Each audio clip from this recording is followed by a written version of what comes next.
The city moved around her like it always did. Loud, indifferent, alive with its own urgency. But Margaret Chen walked through it the way she always had. Chin up, shoulders square, eyes fixed somewhere just past the noise. 43 floors of responsibility waited for her every morning. She had learned long ago that stillness was a luxury she couldn't afford. That Tuesday evening she was simply tired. Not the tired that sleep fixes, the other kind. She had taken the crosswalk on 47th and 7th the way she had 1,000 times. Purse tucked close, blazer straight, the red business suit she wore when she needed to feel armored. The light was still green. The crowd was thinning as evening settled over Midtown Manhattan like a slow exhale. She didn't notice them at first. 3 young men fell in around her. One at each shoulder, one close behind. They weren't shouting. That was the thing people never understand about moments like this. It's never what you see in the movies. It's quiet. It's a hand brushing your elbow. It's laughter too close to your ear. It's the subtle geometry of bodies that says, you are surrounded, without a single word being spoken. Margaret kept walking. Every instinct she had, the same instincts that had carried her through boardrooms, through hostile acquisitions, through a divorce she never spoke about publicly and told her, do not stop, do not show fear. But her hands were shaking. The one on her right said something low. The others laughed. She stared straight ahead at the traffic light 2 blocks away, willing it to stay green, willing herself to reach it. She didn't see the man sitting on the bench. James Whitfield had been watching his daughter, Lily, try to feed the pigeons for the better part of 20 minutes. She was 6 years old and completely serious about it. Crouched down, arm extended, waiting with the patience of a saint for one bird to trust her. He was drinking cold coffee from a paper cup and thinking about nothing in particular, the way single fathers learn to do when they finally get a quiet moment. He worked mornings at the print shop on 49th. He coached Lily's soccer team on Saturdays. He cooked dinner every night from whatever was left in the refrigerator, and he was proud of that, quietly, the way his own father had taught him to be proud of things. He saw the woman in the red suit. He saw the 3 young men. He had grown up in this city. He knew what he was seeing. He stood up. Lily, sweetheart, stay right here, right on this bench. Don't move. He didn't run. Running would have made it worse. He walked, purposefully, calmly, and he did something so simple it barely registered as an action at all. He walked directly to Margaret's side, matched her pace and said, loudly enough to be heard, warmly enough to sound completely natural, Margaret, I'm so sorry I'm late. You got my message, right? She turned to look at him. She had never seen this man in her life. His eyes said, play along, I've got you. 43 years of reading people in conference rooms. Told her everything she needed to know about James Whitfield in that single second.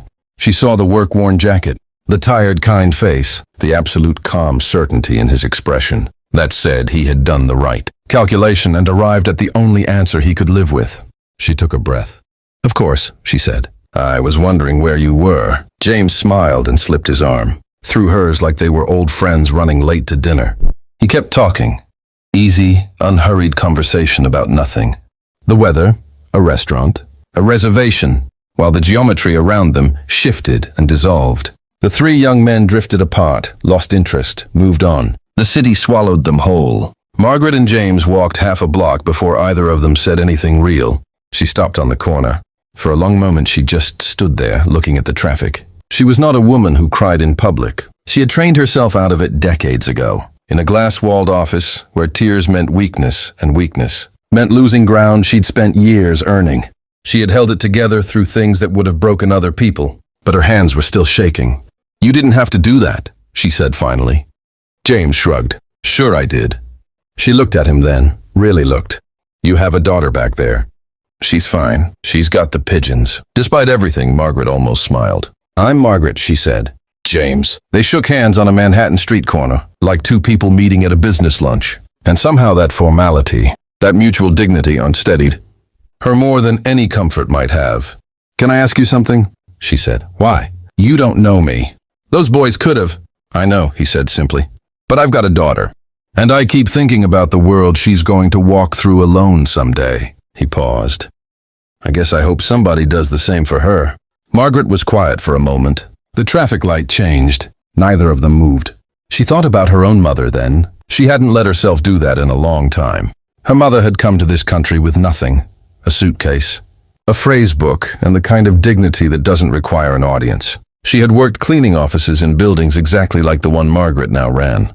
She had pressed Margaret's school clothes the night before every single day, because she believed that how you presented yourself told the world who you were and who you intended to become. She had died before she saw what Margaret became. Margaret had always told herself her mother knew. She had told herself a lot of things over the years to keep moving. Standing on this corner, she felt for just a moment like a girl again, a little lost, a little frightened, and not ashamed of it. That was new. "Let me buy you and your daughter dinner," Margaret said. "Please, I mean that." James looked back toward the bench, where Lily had finally coaxed a pigeon close, enough to eat from her hand, and was holding very, very still, eyes wide with wonder. "She's going to talk about this forever," he said softly. "Smart kid." He looked back at Margaret. "You sure? We're not exactly dinner in Midtown people." "Neither was my mother," she said. "Best conversations I ever had were at a kitchen table with plastic chairs." He smiled then, a real one, slow and warm. "All right, but Lily's going to ask you 1,000 questions. Fair warning." "Good," Margaret said. "I could use some questions I don't already know the answers to." They sat in a diner 3 blocks away, red vinyl booths, laminated menus, coffee that came automatically and stayed hot. Lily did ask 1,000 questions. She asked Margaret why she wore such a pretty jacket. She asked if she was a superhero. She asked why some pigeons were gray and some were not.